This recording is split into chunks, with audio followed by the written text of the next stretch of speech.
Bismillahirrahmanirrahim. Alhamdulillah. Wassalatu wassalam ala khatimil anbiya. The month of fasting or Ramadan is often understood as a period in which every individual, male, female, child, aged person would like to improve his or his spirituality, would like to relate more to Quran, learn more about the Quran, and therefore ultimately we feel it's a matter of personal development. But this morning we would like to find out how this month of Ramadan influences and changes our society, how it brings social change, how it helps in Aqamah of Deen or establishment of Allah subhanahu wa ta'ala's last message, the Quran, in our personal, social, economic life. This social change is what Islam wants. And in this respect, how the month of Ramadan helps us is our main concern this morning. In a hadith narrated by Hazrat Salman al-Farsi, a very well-known companion, we find he mentions about the Prophet, peace be upon him, delivering a sermon in the last days of Shaban. In that, first thing he said was, we are going to have a month which will have blessings of Allah showered upon us. Second, in this month is a night which is equal to doing ibadah or worship in 1000 nights, roughly around 720, 730 hours. That can be converted into measurable terms of ibadah. Thirdly, he said, in this month, if someone does something good, then it will be taken as something done as an obligation, as a fard. So, a normal virtue will be treated as observing an obligation.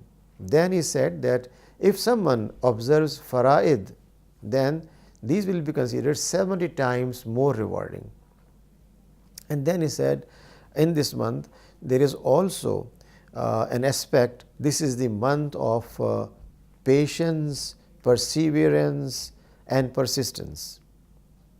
And then this is the month of mawasat or helping others, trying to uplift people.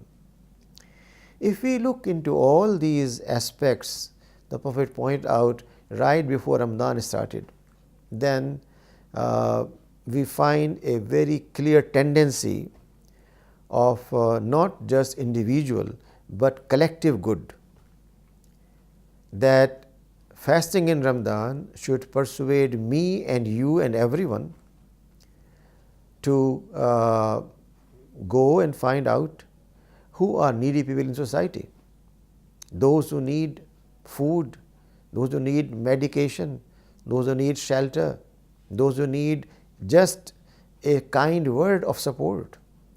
And similarly, this is the month of sabr or persistence or patience, in the sense that instead of running after things with immediacy, I do things with proper understanding of situation, with patience and perseverance.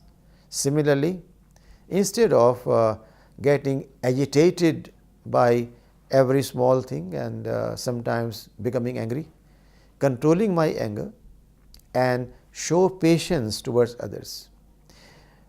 We find that even in some informal conversations, we have always a desire to take a lead, and before the other person ends conversation, we assume we have understood everything.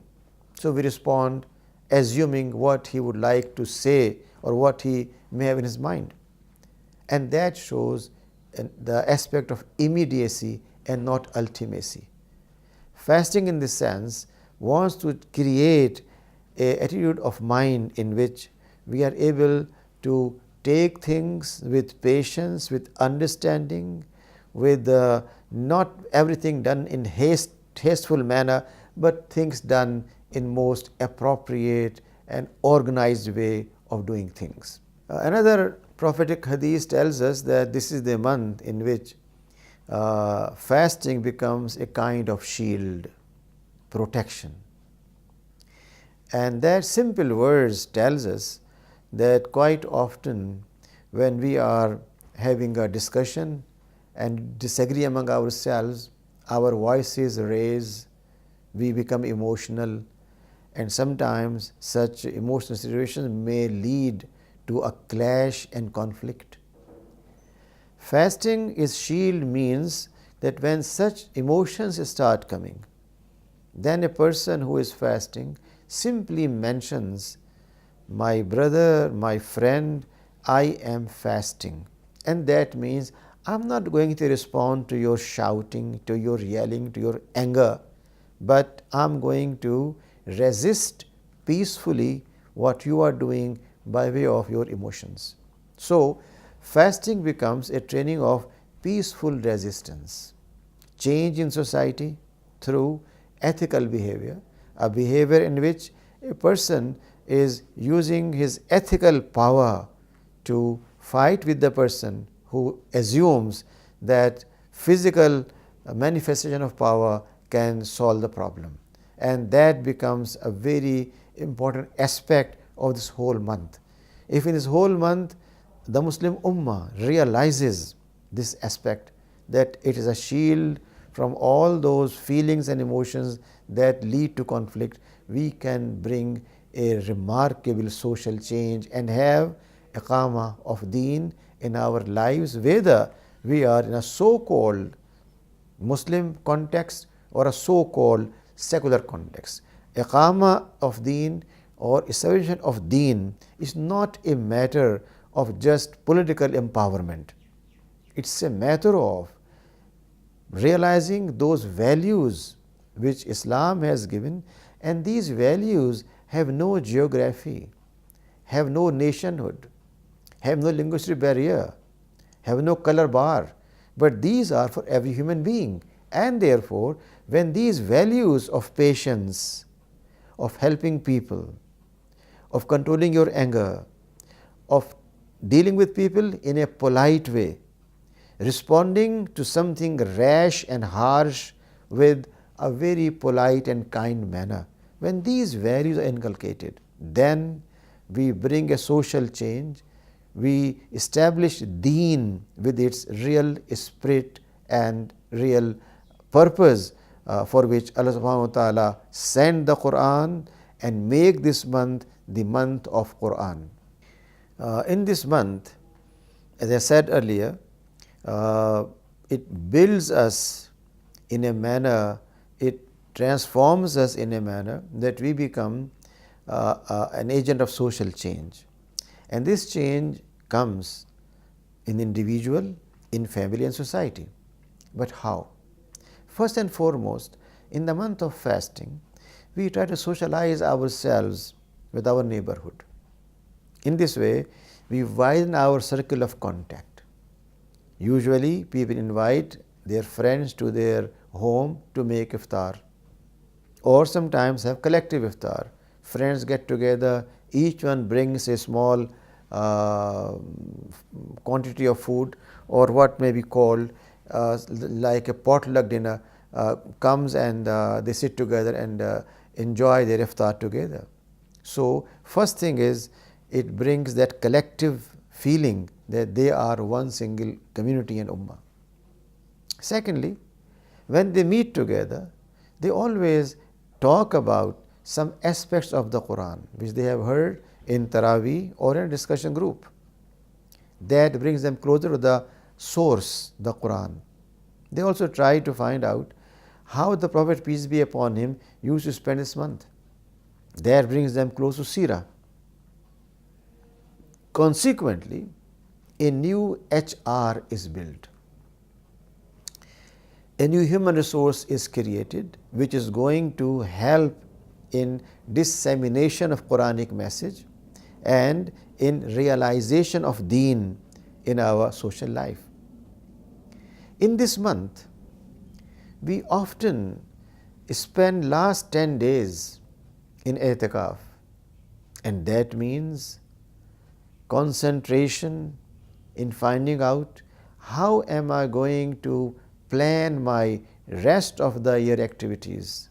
Once Ramzan is over, then what action I will take, how I am going to restructure my economy, my economic development, how I am going to be a better person for my family, how I want to be a better friend to my people in society, and so on and so forth.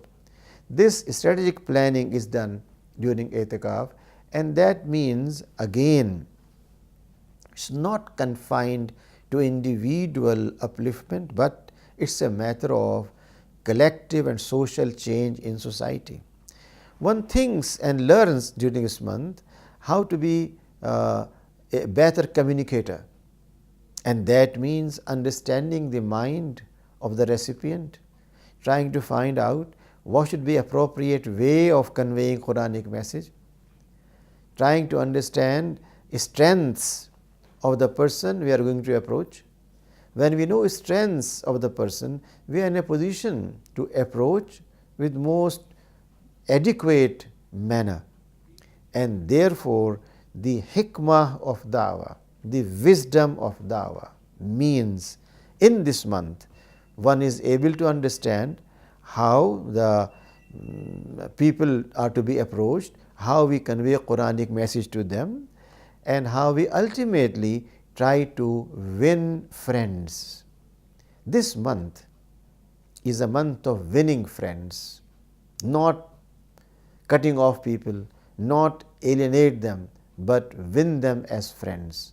Therefore, whether in a marketplace, on a university campus, in a family environment, Ramadan demands that one should be extremely friendly, cordial, warm, have a brotherly attitude, and ultimately all these aspects help us in establishing Islamic ethical values in our everyday life.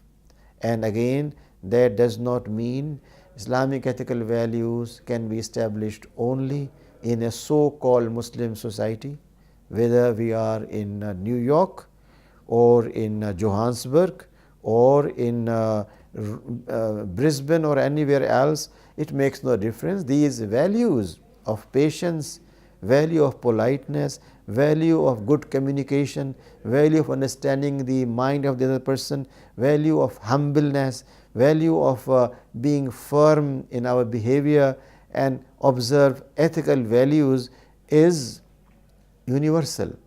And therefore, Aqama of Deen, observing Deen in every aspect, is what the month teaches us, that we have to ensure our economic activity, our social activity, even our political priorities are to be judged and decided in view of what is more ethical. If a person, a candidate is more ethical, more humble, more cooperative than the other one, then we should make our mind for that person. In other words, political education, social education, economic education, all those aspects are done in this month of fasting in order to translate Islam in totality in our life. In that sense, Ramadan is a transformatory period. In that sense, it is not confined to individual piety or goodness, but it creates an environment of virtue, and that is why the Prophet said, this is the month which has blessings, which is enveloped with Allah's favors and kindness, and that kindness reflected in our human relations, in our dealings, in our performance, and in our trying to link together, bring together Muslim Ummah at one single point. May Allah subhanahu wa ta'ala let us think more, and may Allah allow us to learn more from the Quran, this aspect of collectivism. May Allah give us time to apply Quranic teachings in our everyday life, so we are able to translate Islamic values in our own context, whether we are living in the West or the East.